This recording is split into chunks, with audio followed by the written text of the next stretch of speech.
Ben belə bir dua eləyim, evlərdə dinləyənlər ürəyində mənə amin desinlər.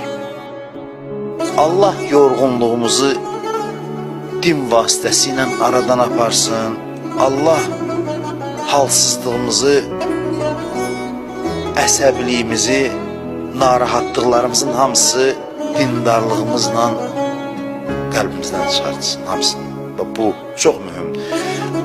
Allah eləsin ki, biz sevincimizin mənbəyi dinimiz olsun.